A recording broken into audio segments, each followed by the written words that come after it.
Hi hello नमस्कार. मी तुमची यूट्यूबवाली friend Vaishali स्वागत करते तुमचं टेक अभ्यासिका स्टुडिओ या यूट्यूब चॅनलवर.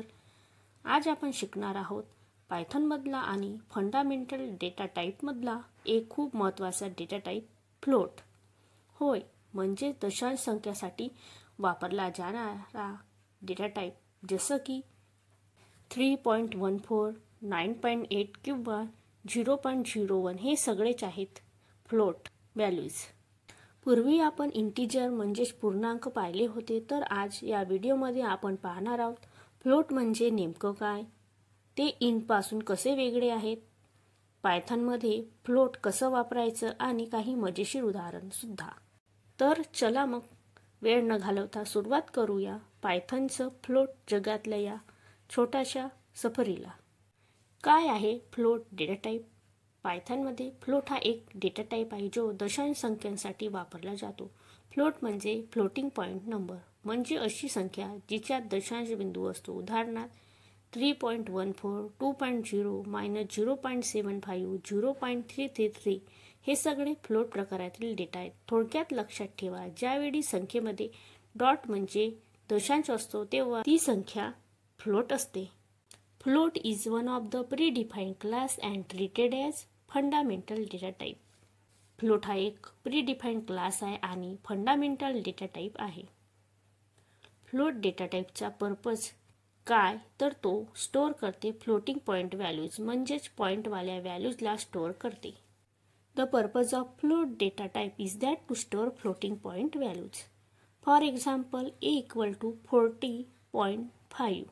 इथे 40.5 मध्ये 40 याला इंटिजर पार्ट म्हणतात आणि पॉईंट नंतरची व्हॅल्यू म्हणजेच 5 याला डेसिमल पार्ट म्हणतात.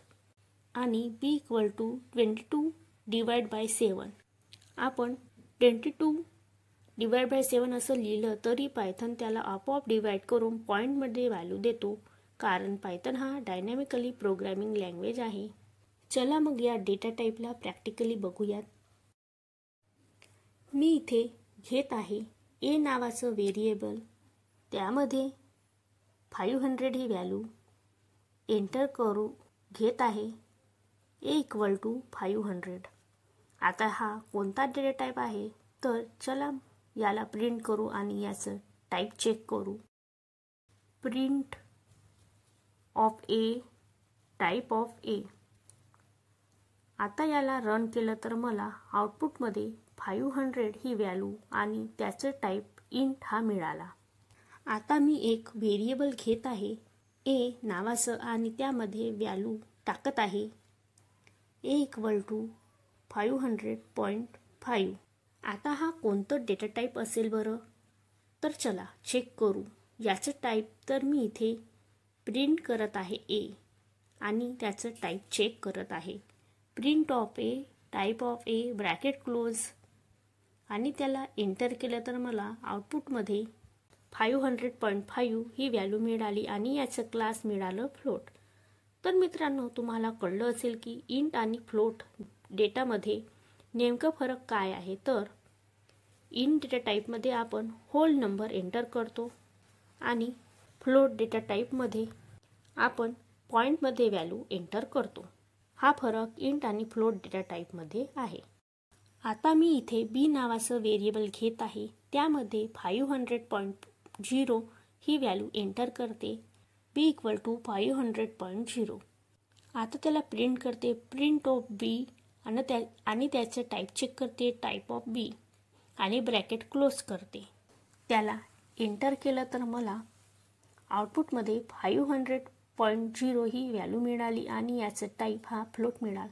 तर आपल्याला फ्लोट का बरं मिळाला? कारण जर पॉईंटच्या नंतर 0 पण लिहिलं असेल तरी तो फ्लोट टाईप आहे, कारण त्याला आपण पॉईंटमध्ये रिप्रेझेंटेशन केलं आहे. तर याचा अर्थ असा की आपल्याला कोणतीही व्हॅल्यू ही पॉईंटमध्ये पाहिजे, मग ती फ्लोट टाईप होऊन जाते. आता मी याची ID चेक करते, तर ID ऑफ b आणि एंटर केलं तर मला त्याची ID मिळाली. आता मी b मध्ये अजून एक नवीन व्हॅल्यू स्टोअर करते. b = 66.0. आता याला प्रिंट करते. त्याचं टाईप आणि ID चेक करते. Print of b, type of B, I D of B आणि ब्रॅकेट क्लोज करते आणि एंटर करते, तर मला 66.0 ही व्हॅल्यू मिळाली आउटपुटमध्ये. त्याचं टाईप फ्लोट मिळालं आणि आय डी मिळाली. पण मगाशी मी बीमध्ये 500.0 ही व्हॅल्यू टाकली तर मला त्याची आय डी अलग मिळाली आणि आता बीमध्ये एक नवीन व्हॅल्यू एंटर केली तर मला त्याची आय डी वेगळी म्हणजे नवीन मिळाली. म्हणजे दोघांची पण आय डी वेगवेगळी आहे. म्हणून फ्लोट डेटा टाईप हा इम्युटेबल आहे. आता मी फ्लोट टाईपमध्ये डिव्हिजन व्हॅल्यू टाकत आहे. C = 22 / 7. तर याला प्रिंट करू आणि याचं टाईप चेक करू. तर print of C, type of C bracket close केलं, तर याला एंटर केलं तर आउटपुटमध्ये त्याची व्हॅल्यू मला 3.14 समथिंग मिळाली. म्हणजेच डिव्हिजन व्हॅल्यू डिवाइड करून पॉईंटमध्ये कन्वर्ट करून मिळाली. हे काम पायथन आपोआप करते आणि पॉईंटमध्ये व्हॅल्यू आहे म्हणून फ्लोट डेटा टाईप आहे. आता मी अजून व्हेरिएबल घेऊन त्यामध्ये निगेटिव्ह व्हॅल्यू टाकते. D = -13.4. त्याला प्रिंट करते. Print of D, type of D bracket close करते आणि त्याला एंटर करते, तर मला -13.4 ही व्हॅल्यू मिळाली आणि त्याचं टाईप फ्लोट मिळालं. यावरून आपल्याला हे कळते की निगेटिव्ह व्हॅल्यू असेल तरी ती फ्लोटच्या अंदर येईल. फक्त व्हॅल्यू पॉईंटमध्ये असायला हवी. आता अजून एक व्हेरिएबल घेते. E = 400 / 0. त्याला एंटर केलं तर मला 0 डिव्हिजन एरर मिळालं. तर का बरं मिळालं? तर आपण जर 0ने डिव्हिजन केलं तर एरर येईल, कारण कोणत्या पण व्हॅल्यूला 0ने डिवाइड करू शकत नाही. आता मी इथे अजून एक व्हेरिएबल घेते. F = 400 / 0.1. ही व्हॅल्यू टाकली तर याला मी प्रिंट करते. Print of F, type of F bracket close, तर मला 4000.0 ही व्हॅल्यू आउटपुटमध्ये मिळाली आणि त्याचं टाईप फ्लोट मिळालं. आपण 0.1 ने कोणत्या पण व्हॅल्यूला डिवाइड करू शकतो. आपल्याला एरर येणार नाही. फक्त 0ने डिवाइड नाही करू शकत आणि 0ने डिवाइड केलं तर एरर येणार. आता आपण फ्लोट डेटा टाईपमधलं एक महत्त्वाचं टॉपिक बघू, तो म्हणजे scientific notation. Float data type can also represent scientific notation and it can be converted into normal floating value as. म्हणजेच फ्लोट डेटा टाईपला आपण सायंटिफिक नोटेशनमध्ये रिप्रेझेंट करू शकतो आणि सायंटिफिक नोटेशनला नॉर्मल फ्लोटिंग व्हॅल्यूमध्ये कन्वर्ट करू शकतो. आता सायंटिफिक नोटेशन म्हणजे काय? तर सायंटिफिक नोटेशन म्हणजे एखादी खूप मोठी किंवा खूप लहान संख्या m × 10⁻n या स्वरूपात लिहिण्याची सोपी पद्धत आहे. आता मी इथं लिहिलं आहे 5e⁻10.